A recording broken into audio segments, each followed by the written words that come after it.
Who is Kamala Harris? The woman who shattered every political ceiling in her path. Before the headlines, before the history books, and long before the echoes of Madam Vice President rang across the world stage, there was simply Kamala. A girl born in Oakland, California, to immigrant parents who didn't just believe in the American dream, they demanded it of their daughters. A girl raised on picket lines and protest chants. A girl whose name, Kamala D.V. Harris, would eventually sit next to the most powerful title in the Western world, Vice President of the United States. Kamala Harris is, by every measure, a political anomaly. A child of Indian and Jamaican descent, she didn't just climb the American political ladder, she leapt over rungs no one thought someone like her could reach. The first woman, the first black woman, the first South Asian woman, the first child of immigrants, the first person to wear Timberlands to a campaign stop and be taken seriously. But who is she really? To some, she's the emblem of progress. To others, a political puzzle still waiting to be solved. Her resume is historic, her ascent relentless, but her image complex, carefully curated, fiercely protected, and yet somehow always up for debate. This is not a campaign ad. This is not opposition research. This is the story of Kamala Harris, from the courtroom to the Senate chamber to the White House, and what it means to carry the weight of firsts on your shoulders while the whole world watches. Kamala Harris was born on October 20th, 1964, in Oakland, California, to Shamala Gopalan and Donald Harris. Her mother was a cancer researcher from India, her father, an economics professor from Jamaica. They met as graduate students at the University of California, Berkeley, and were bonded not just by intellect, but by activism. Kamala grew up immersed in the civil rights movement. Her earliest memories aren't of cartoons or playgrounds, but of marching for justice, sitting on her mother's hip at protests. She would later recall these moments not as political, but personal. Her mother instilled in her a deep understanding that identity is never just inherited. It's lived, struggled for, and earned. She attended Howard University, one of the most prestigious historically black colleges in the country, and then earned her law degree from the University of California, Hastings. But she wasn't content to just pass the bar. She wanted the courtroom. Harris began her career in the Alameda County District Attorney's office, eventually working her way up to become the District Attorney of San Francisco in 2004. It was a historic win. She was the first woman, the first black person, and the first South Asian person to hold that role. But history isn't always smooth. Harris's time as DA, and later as California's Attorney General, was marked by a series of contradictions. She called herself a progressive prosecutor, but her record was mixed. She supported criminal justice reform, but also defended harsh sentencing policies. She refused to seek the death penalty in some high-profile cases, earning praise from the left and fury from law enforcement. To her supporters, she was principled. To her critics, political. To Harris, she was simply trying to navigate a system she didn't create, but hoped to change from within. In 2016, she ran for the U.S. Senate and won. Again, making history as California's first black senator and the second ever South Asian American senator. In Washington, she quickly earned a reputation as a sharp interrogator in committee hearings. Her exchanges with witnesses like Jeff Sessions and Brett Kavanaugh went viral. She asked precise questions with the kind of legal calm that suggested she already knew the answer. And then came 2020. Harris announced her candidacy for President of the United States, joining a crowded Democratic primary field. Her campaign launch drew tens of thousands in Oakland. For a moment, it felt like she was the future. But the race was messy. Her message wasn't always clear. Her past as a prosecutor, once a strength, became a liability. She clashed with Joe Biden on the debate stage in a moment that became both iconic and awkward. By December 2019, she dropped out of the race. Most thought that was it. Then came the call. In August 2020, Joe Biden announced Kamala Harris as his running mate. It was a bold choice. She had criticized him. She was younger, more progressive, more viral.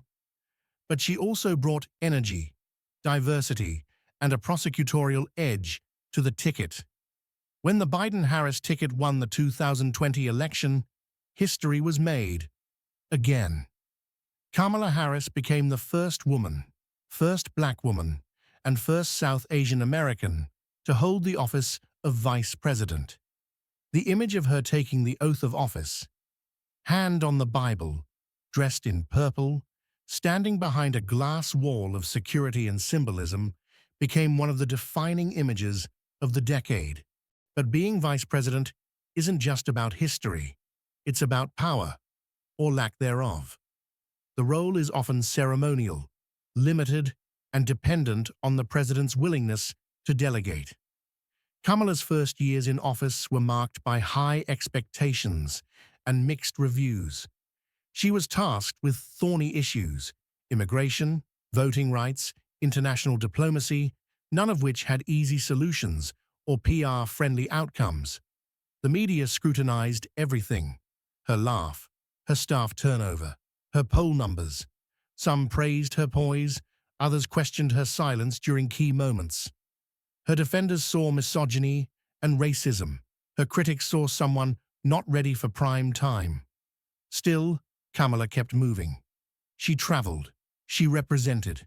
She spoke. She smiled. She showed up at crisis zones, state funerals, border towns, and international summits. She made history again, briefly serving as acting president when Joe Biden underwent a routine medical procedure in 2021. For 85 minutes, the United States was technically led by a black woman. For many, that alone was seismic. Behind the scenes, Kamala remained politically cautious. She avoided major gaffes, but also major swings. Some Democrats wanted her to be bolder. Republicans mocked her every move. The public remained split. Was she a quiet powerhouse or a ghost in the West Wing? And then came 2024. As Biden prepared to run for re-election, speculations swirled. Would he step down? Would Harris take the lead? Would she be the future of the Democratic Party or a footnote in Biden's presidency? But Kamala Harris doesn't deal in predictions. She deals in now. Whether she eventually runs for president, returns to the Senate, or redefines the role of VP entirely, one thing is clear: she has already changed the game. Kamala Harris is not easily defined. She is both symbol and strategist.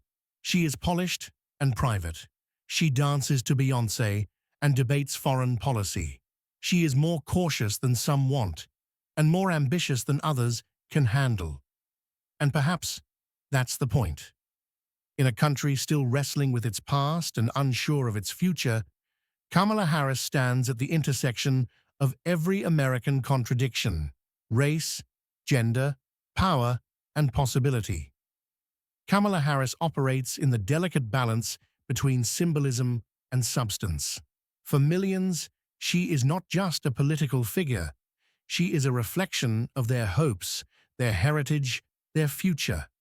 She carries the expectations of communities who have never before seen themselves represented at the highest levels of government. That weight is both an honor and a burden, and Harris has learned to navigate it with polished calm, occasional awkwardness, and undeniable persistence. Her legacy is still unwritten, but its scaffolding is already historic. The question is not whether Kamala Harris will be remembered, but how. As a trailblazer who transformed the vice presidency, as a future president in waiting, as a political experiment still in progress. The clock is still ticking, and the world is still watching. Because in the theater of American politics, Kamala Harris has never just played a part. She's rewritten the stage directions. She may smile often, but she plays to win. And if history has taught us anything, it's that she's not done climbing yet. Kamala Harris's journey is a testament to resilience and reinvention. From her early days in Oakland to the global stage of the White House, she has continuously evolved, learning from setbacks, refining her message, and mastering the art of political survival. Her story is not just about breaking glass ceilings, it's about building new foundations for those who will follow. Despite the scrutiny and relentless media spotlight, Harris remains focused on her goals. She understands that leadership isn't about perfection, it's about progress. Each speech, each policy initiative, and each public appearance is a step toward shaping the future she envisions for America. A future where diversity is celebrated and opportunity is truly equal. As the political landscape continues to shift, one thing is certain: Kamala Harris's influence will be felt for decades to come. Whether as a vice president, a potential future president, or a trailblazer in her own right, she has already left an indelible mark on American history. So, who is Kamala Harris? She is the daughter of revolutionaries, the heartbeat of Howard, the prosecutor who challenged the system and then inherited it, the senator who asked the hard questions, the VP who made history and isn't done making it. Love her, fear her, doubt her, defend her. Kamala Harris is not finished, not by a long shot.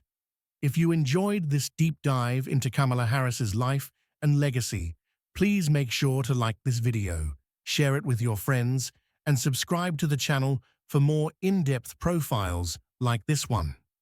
Don't forget to hit the notification bell so you never miss a new video from the Who Is series.